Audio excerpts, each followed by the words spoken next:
Attiecībās starp sievieti un vīrieti.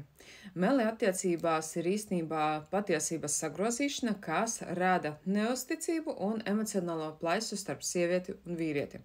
Melošana var būt absolūti dažāda, sākot no tādiem nelieliem, baltajiem meliem, kas tiek pielietoti, lai izvairītos no konfliktiem, saglabātu harmoniju, līdz tādiem strateģiskiem meliem, kas tiek izmantoti manipulācijai un kontrolē. Meli attiecībās vispār iznīcina jebkāda veida uzticību, un uzticība ir, protams, attiecību pamats. Kad uzticība tiek absolūti zaudēta, attiecības nonāk krīzē, un bieži vien rodas jautājums, vai vispār ir vērts tās turpināt. Pat nelieli meli, kas sākumā var šķist nevainīgi, ilgtermiņā absolūti grauj patiesumu un tuvību.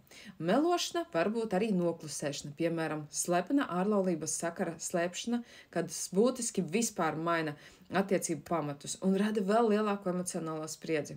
Un, protams, tas, kas melo, viņš izjūt dusmas, diskomfortu, un tas vēl vairāk pastiprina šo neusticību. Lai attiecības būtu veselīgas un stipras, ir svarīgi censties dzīvot patiesi un izvairīties no melu paraduma. Patiesums un atklātība ir kā pamati. Bez tiem attiecības kļūst nestabilas, tās var sabrukt, un tomēr ir situācijas, kad pilnīga atklātība nav iespējama vai pat vajadzīga, jo cilvēku uztvere ir tāda selektīva, emocionāla, un kopumā attiecībās meli rada savstarpēju neusticēšanos, emocionālo distanci, attiecību krīzi, bieži vien vispār attiecību izjukšanu, un tiek zaudēts attiecību skaistums un patiesa mīlestība. Un nepieciešami ilgstoši atjaunot uzticību, ja tas vispār ir iespējams. Tāpēc, lai saglabātu veselīgas attiecības, ir būtiski atklāti runāt, izvairīties no meliem un veidot attiecības uz patiesības un savstarpējās cieņas pamata. Jo meli īstenībā tas ir tāds kā ieradums, paradums, kuru reāli vajag izskaust ārā no tām attiecībām. Jo, ja vienreiz melo cilvēks, tas nozīmē, ka otrais, trešoreiz viņam arī būs to viegli izdarīt. Tāpēc tiklīdz tas ir pamanāms, to vajag pilnībā izņemt ārā no šīm attiecībām.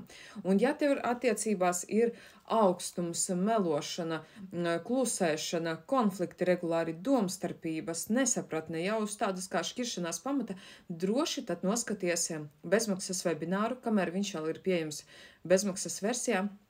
Manā mājaslapā www.ligadunovska.com noskaties un tad ieplāno konsultāciju pie manis, kura ir bez maksas. Un izrunāsim, ko tu vari darīt esošajā situācijā, attiecībās, ja tu esi pieķerusi to, ka vīrietis melo, vīrietis tevi krāpj, vīrietis visu laiku izsaka tev pretenzijas, regulāri visu laiku ir ass pret tevīm, rupšs pret tevīm, tad noteikti noskaties un nāc uz konsultāciju. Tiekamies jau citos video.